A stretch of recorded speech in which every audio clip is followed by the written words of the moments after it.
Hey everyone, it's Brandy and welcome back to my channel, Brandy Janae's Bookshelf. Today I'm here to do a very late May wrap up.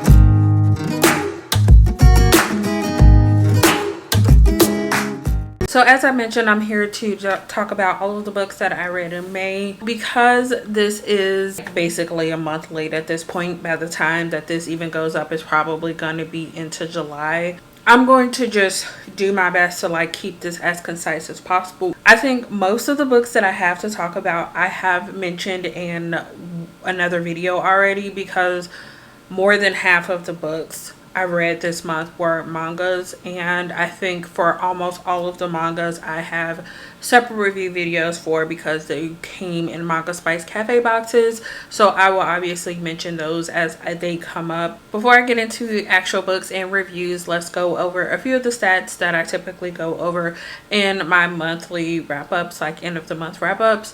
So in May I read a total of 17 books, and over those 17 books I read 4,848 pages, and that is including DNF pages, which I will get to once I get into actual books. And over all of the books that I finished, my average rating for the month was 3.76 stars. So just a little bit more breakdown on the actual books. Like I mentioned, I did have a DNF, but I only had one DNF for the month, or one book that I did not finish. Okay, sorry if the angle is slightly different. I just dropped something and I have to move my whole camera. Anyway, back into the stats. I did not write it down, but I'm pretty sure that this month I did not have any rereads because I don't have any listed. And then I read 16 print books. One of the books that I read was an ebook. So yeah, that was the last of my actual stats for the month, or at least the ones that I keep track of. I'm sure there are probably lots more. So now let's move into all of the books that I read and thoughts on those. Normally I would start with rereads, but since I didn't have any of those for the month, I'm gonna start with the only DNF I had, which was Super Mario Manga Mania by Yukio Sawada. And this is basically a collection of short stories that take place in the Super Mario world based off of different games and that entire universe, I guess, if that makes sense. I've talked a little bit more about this one and my thoughts about it in that video, but just in case you haven't seen it or if you don't want to watch it, I decided to DNF this one because of several reasons. The main one was that I really did not play Super Mario games growing up. I think I might have watched family members play. I might have touched a game here and there, but I was never super big into video games when I was younger. So I don't have a lot of background in Super Mario, so I already wasn't super interested in the story going into it. But then when I tried to start reading it, I wasn't really a fan of the story because it was like random stuff that like I said, I had no connection to, so I just wasn't invested in the story. And then also I really did not like the art style. It's just something about it that just I was not a fan of. I decided instead of just trying to force myself to finish this, I would just put it down because I already knew that I wasn't going to enjoy it. And instead of giving it like 1 star because I forced myself through it, I just decided to put it down. And most likely at some point whenever I get a chance, I will be unhauling this because I don't see a reason for keeping this on my shelf. Okay, so now that I'm done talking about the DNF, we're actually going to move into my star ratings. And I didn't have any 1 or 2 stars for the month, so we're going to skip straight over into my 3-star section. So the first 3-star read that I have to talk about today is Dr. Stone Reboot by Akuya. Story and art is by Bochi, which is actually the illustrator of the original Dr. Stone series. So this one was included in the March Manga Spice Cafe box. So in this story, we're actually following Byakuya. If you've read the original series, then that is Senku's dad. And at the beginning of the story, we see that he gets the opportunity to travel to space along with a handful of other people, and when they're actually in space, they witness the petrification of the earth, which happens in that first book, and or in that first volume of the original series, and they're left with deciding what is the best decision since they are the only known humans that are left alive. And it's kind of just following Byakuya and his story of him trying to get back to his son and kind of saving his son from the events that happened. So for this one, I did actually read volume 1 before reading this one because I wanted a little backstory and, you know, the overall story before going into a prequel, which I don't think you necessarily need to do for this. However, you might have a better understanding of our main character's motivations if you read the series, because I think it might touch a little bit more on the connection between Byakuya and his son Senku. However, with this one, I was not too invested in the outcome. I kind of just knew that this was just not going to go the way that I wanted it to go. So I was kind of just reading to see what happened, and it got 3 stars. Like I said, it was interesting, but I just knew that there wasn't too much that this could give me based off of how the first volume in the original series was. The next 3-star read that I have to talk about is Shaman King, which is an omnibus edition of volumes 1 through 3 by Hiroyuki Takai. And this one was another of the mangas that are included in that March Manga Spice Cafe box. In this world, there are shamans, and these shamans are able to communicate with the dead and harness their powers in order to be able to fight different entities, whether that be evil ghosts or other shamans. And we're mainly focusing on this main character named Yo. He actually moved to Tokyo, I believe, not completely sure on the area, to continue on and further his shaman training, because he's trying to become the next Shaman King. And of course, in order to do that, he has a lot of things that are a lot of training that he needs to go through. We're kind of following his journey as he continues on with his training, as well as coming across either, like I just mentioned, other ghosts or other shamans that are trying to defeat him, because they are also vying for that Shaman King spot. This is another one that I'm kind of on the fence about. I think this is more so like an old school shonen, and it had like a storytelling aspect of it that I didn't really like, which I do delve a little bit more into when in that review video, mainly just to kind of sum that up. In this one, we're following Yo's story through another character, and I almost felt like that secondary character was almost useless most of the time when he appeared. Also, there was a lot of repetition in the series, like almost every chapter, or not every chapter, but it follows a pattern, and I can see myself getting tired of this very quickly, and I don't know how far I would want to go in the series. But as far as this bind up, it got 3 stars for me. Moving on to actually the last manga that came in the March Manga Spice Cafe box. I see that I read them all around the same time, probably to film that review video that I keep telling you that is already up on my channel. But anyway, that one is My Hero Academia Team Up Missions Volume 1 by Yoko Akiyama. This is actually a spin-off of the original My Hero Academia series. In this story, we're focusing on students of UA High as they get a school assignment, and they're paired up with different superheroes, and they are forced to work with the superhero as well as the team that they're with of students, and have to basically work as a team to complete whatever mission that they're sent on.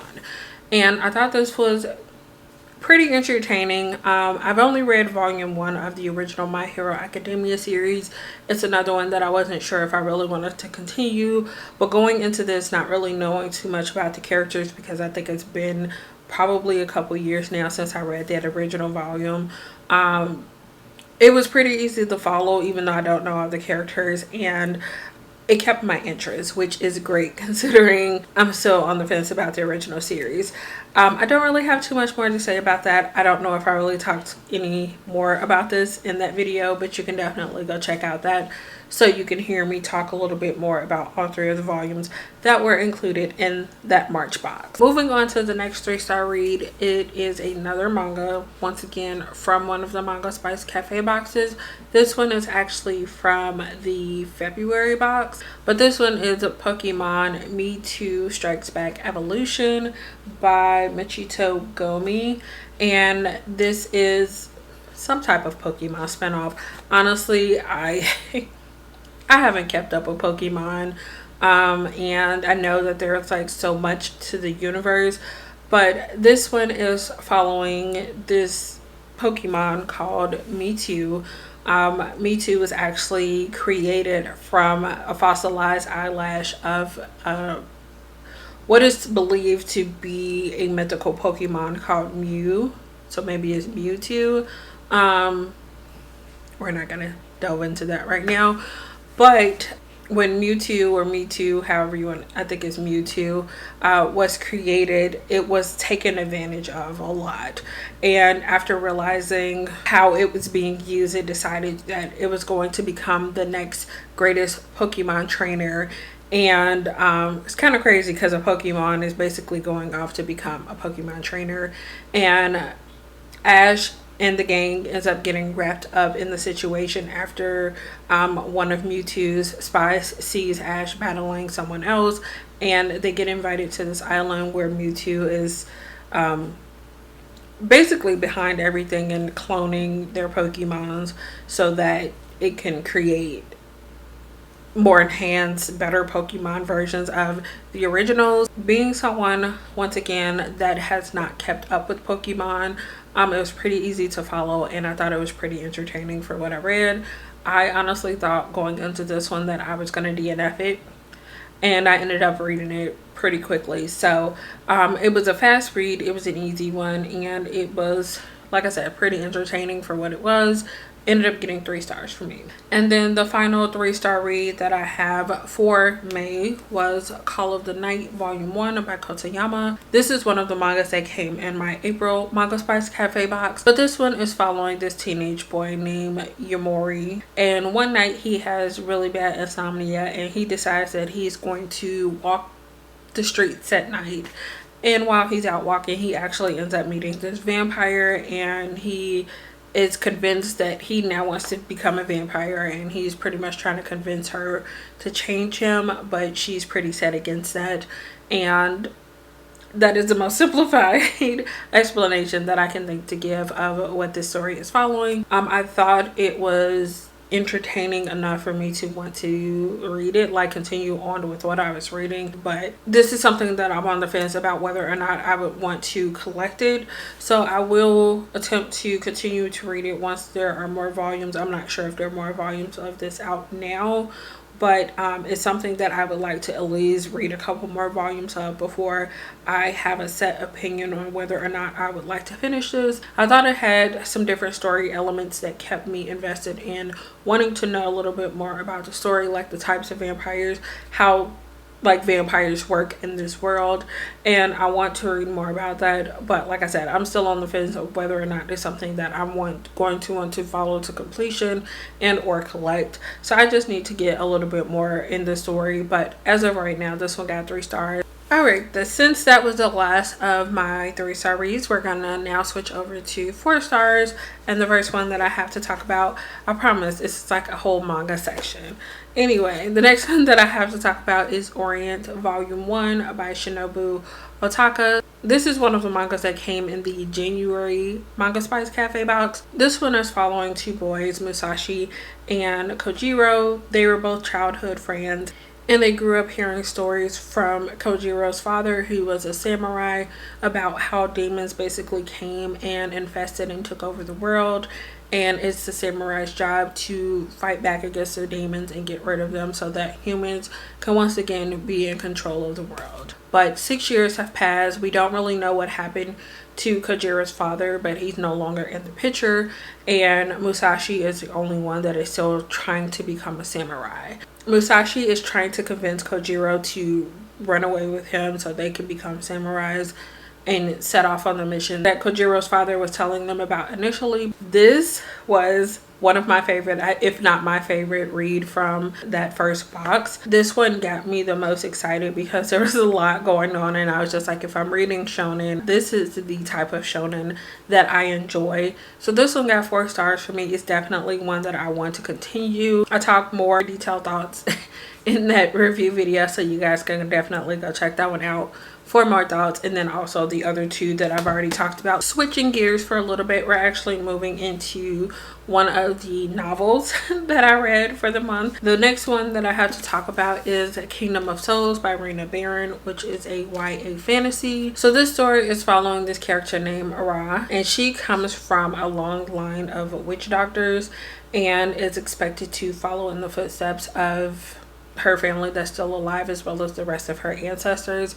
However, her magic has failed to manifest, and now that there is a new threat to the children of her kingdom, she's desperate for magic. So she resorts to engaging in a very dangerous and taboo practice in order to get magic so that she can save her kingdom. I didn't really know much about what was happening, and this was like way to the left field. I'm pointing right, but this was way to the left field of what I was expecting it to be. I just know that I enjoyed it. It was a lot different than what I was expecting, but I am wanting more from the storyline, as well as possibly seeing whatever else the author puts out, because there seemed to be a lot of details that went into this one. The next one that I have to talk about is The Bromance Book Club by Alyssa K. Adams, which is an adult romance. This book is following a baseball player named Gavin Scott, and at the beginning of the story, his marriage is not really doing too good, and his wife is actually ready to get a divorce. This is basically a romance focusing on rekindling a relationship. I tried to go into this with not a lot of expectations, even though I heard a lot of good things about it, and I think that really helped me out because I did really enjoy this. I feel like I very rarely read romances about rekindling a relationship as opposed to starting a new relationship. And I liked having that aspect, especially because when you're reading about people who have already been in a relationship and they're coming back together, you already have like that sort of intimacy. It's just like kind of bringing these characters back together. And sometimes I feel like that could be even harder when you have like, it almost seems like love lost, or maybe not love lost, but something went wrong and it seems like it's unfixable. And having those characters try to get over those preconceived notions to come back together, it's almost harder, if not harder, than starting a completely new relationship. I don't know, it was just something that like really put me in. I just really loved reading about how that all came back together. Anyway, this is really good. I really enjoyed it. Got 4 stars. The next one that I have to talk about was the only ebook that I read for the month, and that one was Dr. Stone Volume 1 by Richiro Inagaki, and the art, I'm pretty sure, of this one was by Bochi, and this is the first volume in the original Dr. Stone series. This one is following Earth as one day all of the living creatures on the Earth have turned into stone, and thousands of years pass before we see anyone being able to escape from the stone. In the series, I think we're mainly going to be following Senku as well as his classmate from high school as they set off to try to restart the human world. I enjoyed it. Like, it had a lot of good aspects, but it's one of those things that I'm not sure how far I would want to go. For a few different reasons. It seems like there's going to be a lot of repetition, and also I'm not the biggest fan of all of the characters. It was good and bad things. It was mostly good, obviously, which is why this one ended up getting 4 stars for me, but I'm just not sure how much this will keep me interested if I continue on with the series.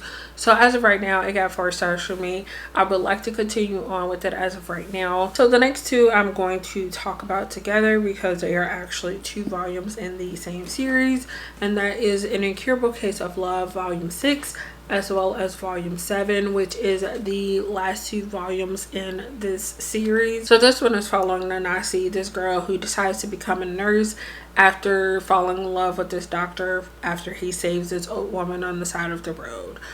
Years pass, she gets through her studies, and she is finally about to start working with the doctor who she fell for. However, when she gets there, she realizes that he is not the sweet doctor that she remembers. Eventually, this turns into a really sweet romance with two characters who work in the same field. There were a lot of ups and downs in this relationship, and at times I felt like it didn't always seem like they were on equal footing in the relationship. Like at times I felt like she was more invested in him than he was in her. But I think especially in the last like 3 volumes, we got to see a lot more of him caring and actually being concerned of her and her feelings, which I really appreciated. I love this series. I think Maki and Joji is one of my favorite josei mangakas. Both of these got 4 stars from me. I really enjoyed it, like I said, and I am looking forward to whatever they decide to publish in English from this mangaka. I hope something soon because I love it, and I'm sad that this is over, but I look forward to rereading this in the future. The next book that I have to talk about is Red Rising by Pierce Brown. In the story, there is a caste system and they are categorized by colors. Golds are the highest, reds are the lowest, and in the story we're following this character named Dara, who is a red. All of the reds are made to believe that they are mining on Mars in order to create a better life because the earth is dying out. However, Darrow has found out that they have been lied to and that there has been survivable land for a while, and that the reds are basically being treated as slaves in order to mine a substance so that whoever's in charge can have the riches, basically, long story short. And after an event where his wife ends up getting killed, he decides that he's going to join the rebel group, and in doing so his whole appearance has changed in disguise so that he can join the Golds and go into their command school so he can, you know, get to the top and take down everything from the inside. I just know that I really enjoyed this. Like, I kind of want to just go reread it just to live the story again. I can already tell this could possibly be a new favorite series of mine. It got 4 stars from me. It has the potential to go up or down upon a reread, but as of right now, that's where I am. I really love this and I really want to read more of the series. Moving on, the next thing that I finished, or the next 4-star read that I have, was Not the Girl You Marry by Andy J. Christopher, which is another adult contemporary romance. This one is a dual perspective following Jack Nolan and Hannah Mayfield. Jack is actually a journalist and he is stuck basically writing how-to guides for men after an article of his goes viral, and he really wants to take his career to the next level and write political pieces, but his boss is really not interested in hearing that. At the beginning of the story, Jack makes a deal with his boss that he's going to write one more how-to article before his boss gives him the opportunity to write something more serious, something that he's more interested in writing. On the other hand, we're also following Hannah Mayfield, like I mentioned. She is actually an events planner and she is looking to take the next step in her career as well. She's looking to be promoted. I don't know if this is like a partner position at the current firm she's at or if it's just like a step up from where she currently is. But she's looking to make that next step, and a way that she thinks she can prove that is by planning this wedding that is coming through her firm. However, her boss does not think that she really has the potential to plan this wedding because whenever love is mentioned or brought up, she seems to have a negative reaction. Backtracking a little bit because I kind of skipped over this.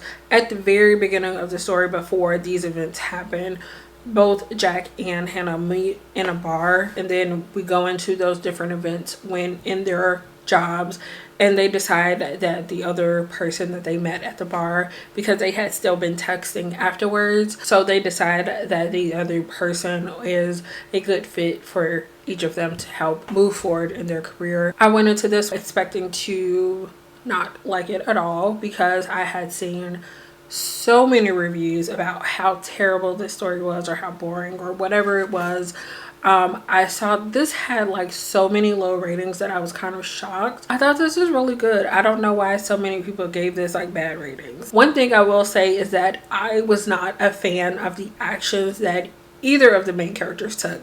I thought that they were both really terrible in why they decided to start dating each other. It just could have gone so much better. Like, they had so many opportunities to come clean to each other, and I feel like maybe if one thing, if nothing else, that I could see it getting so many bad reviews for it. This fell into the very stereotypical non-communication thing in romances where, you know, people just make their own assumptions and just run with it.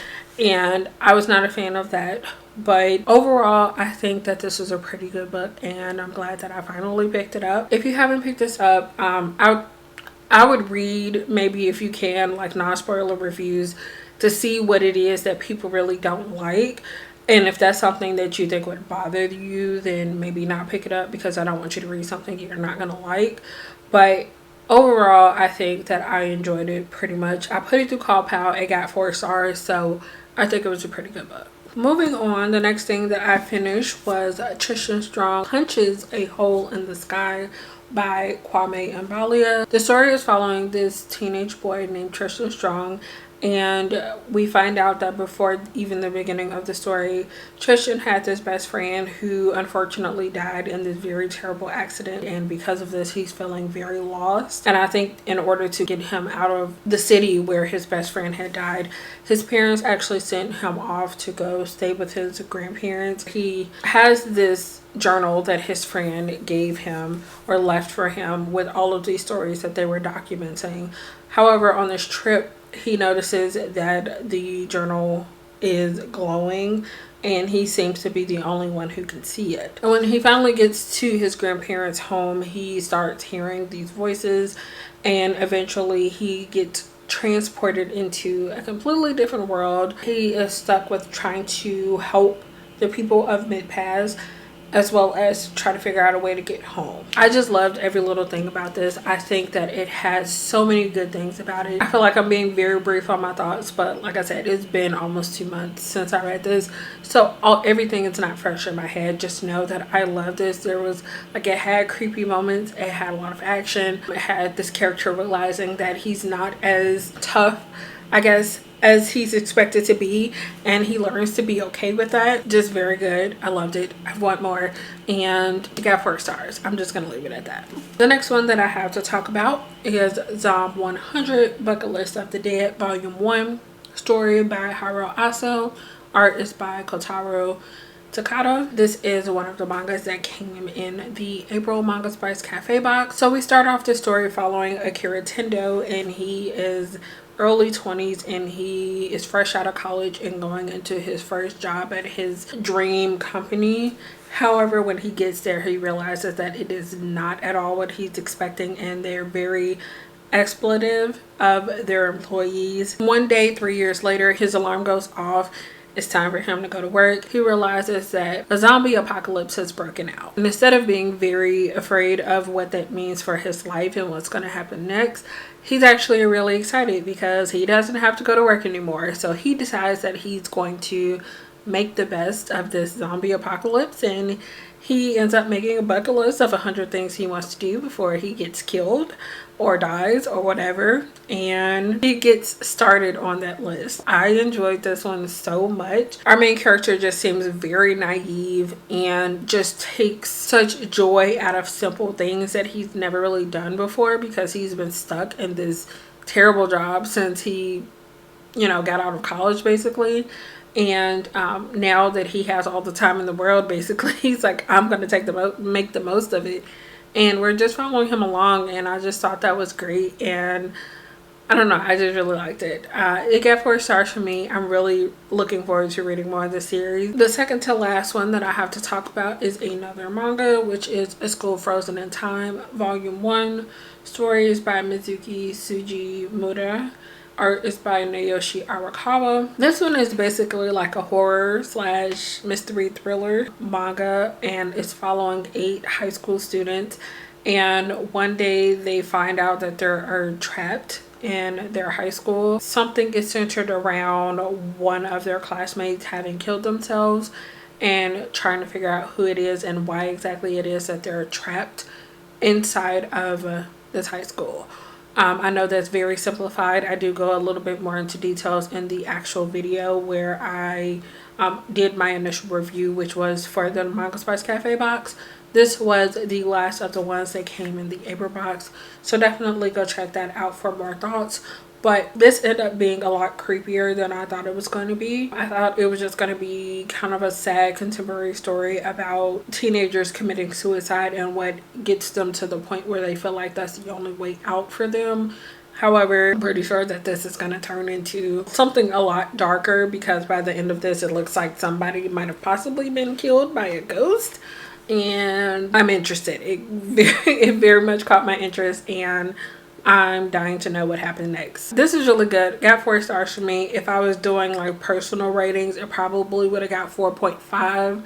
I think this one was very close to 5 stars, but it just wasn't over that final edge. So I got 4 stars. Really enjoyed this, and I really want to read more. And then finally, the last book that I have to talk about in this video, the only 5-star read that I had for May, was Solo Leveling Volume 1 by Chu Gong. This one is following this character named Jinwoo, and he is what is known as a hunter. Jinwoo is like the lowest of the low. They go up in letter ranks. I think E is the lowest, A is typically the highest, and then we have S, which is special rank, which is above even the A's. And Jinwoo is the lowest ranking E rank hunter that has ever existed, and because of this, he tends to be on the easiest missions. It's another day, another job comes up, and when everyone sees him, they think that it's going to be a pretty simple job because he's never on anything that's too difficult. However, once they get there, of course, something has to go wrong.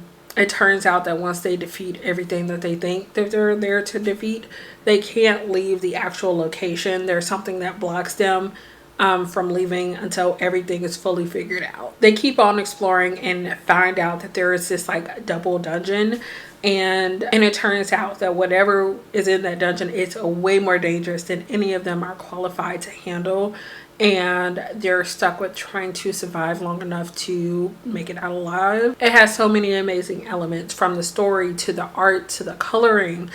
It was just all put together so well, and there's so much about it that I still don't even fully understand, and it's just like it doesn't even matter because I'm like that invested in it already. I want more. I need it now. It's so good.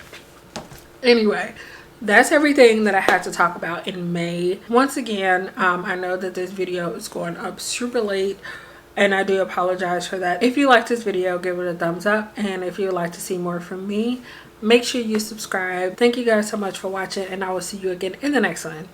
Bye.